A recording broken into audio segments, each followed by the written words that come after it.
हम उनको सही और गलत नहीं, का हमें भेद हमें समझा ये नहीं पा रहे। बताओ कि अगर गलत है और सब लोग गलत कर रहे हैं तो हम सबको गलत करते देखकर उसे सही कैसे कह सकते हैं?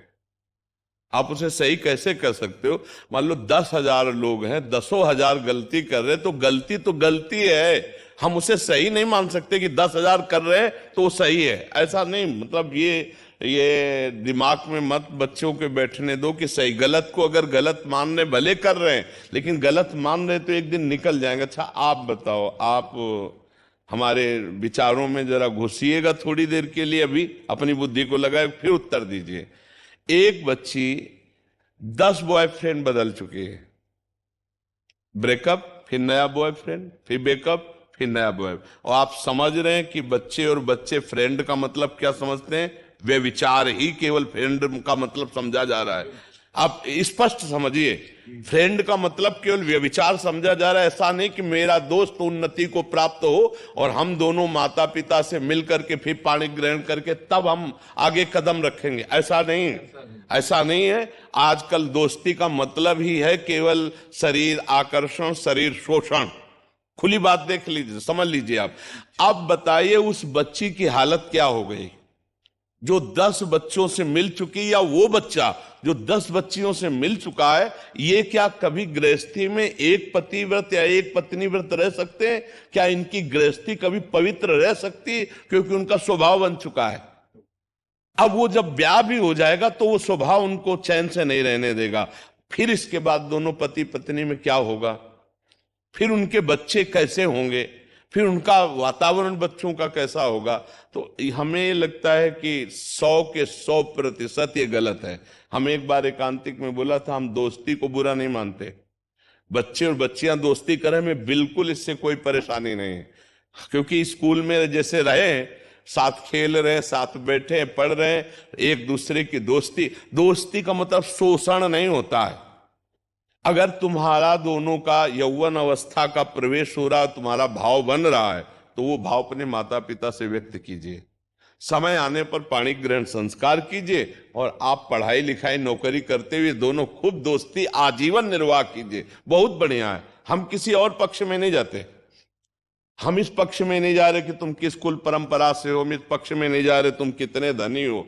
हम कह रहे हैं यदि दोस्ती भी कर रहे हो तो माता पिता, दोनों तरफ के माता पिता की अनुमति लो, आशीर्वाद लो उनका, उनकी दृष्टि से तुम पास हो जाओ दोनों, और फिर गृहस्थी में फिर आप संयोग करो, कोई परेशानी नहीं।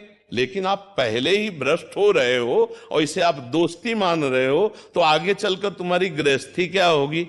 क्या गृहस्थी का स्वरूप आएगा? तो बच्चों को समझाना चाहिए कि अपने जीवन की पवित्रता का नाश करना ये कहीं खरीदने पर दोबारा नहीं मिलेगी।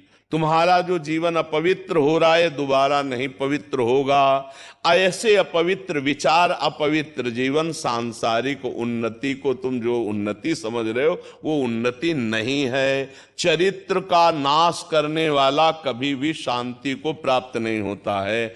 आज हमारे बच्चे क्यों इतना बुद्धिहीन हो रहे हैं कि अपने पावन शरीर को, अपने पावन चरित्र का महत्व ही नहीं रख रहे हैं। और आप कह रहे हो कि आज सब चलता है, तो अगर 1000 लोग गलत हो गए तो उसे हम सही का निशान लगा सकते हैं क्या? नहीं, 1000 गलत हो रहे हैं तो गलत हो रहे हैं, और आप खुद निर्णय करके बताइए ये क्या तरीका है कि ब्याह हुआ 1 साल में तलाक हो गई? ये तरीका क्यों? क्योंकि ये तरीका ही नहीं है। ये गलत गलत आचरणों में उतर नए बच्चे होते हैं, कोमल हृदय होता है, प्यार का नाटक किया गया, इसके बाद ब्लैकमेल करके दसियों उसके साथ गलत बर्ताव करते, ना वो माँ पिता से कह सकती है और ना समाज में कुछ कह सकती है, और अंततोगत्वा ऐसा आता है अपने जीवन को नष्ट कर देते हैं, चाहे बच्चा हो या बच्ची हो। कितने ऐसे हैं, कितने ऐसे नौजवान बच्चे हैं जो अपने माता पिता से संकोच के कारण, भय के कारण नहीं कह सकते, अब उनको ब्लैकमेल कर रहे, चाहे लड़की ब्लैकमेल कर रही हो चाहे लड़का ब्लैकमेल कर रहा हो। अब वो दसियों बॉयफ्रेंड, दसियों गर्लफ्रेंड, ये तो मतलब बहुत ही घातक जीवन का है। और चरित्रहीनता, लज्जाहीनता, पवित्रता, ये सब हमें तो कहीं भी इसमें लिव इन रिलेशन का दिया जाता। हाँ, वो जीवन के रिलेशन का मतलब क्या है? नहीं, अब जैसे हमको इसका मतलब ये बताया गया कि वो जितने दिन चाहे रहे, और अगर मन पसंद नहीं आया तो फिर वो कह दिया कि छूट। हाँ मतलब तो बिना पानी ग्रहण के। तो आप ये क्या समझते हो?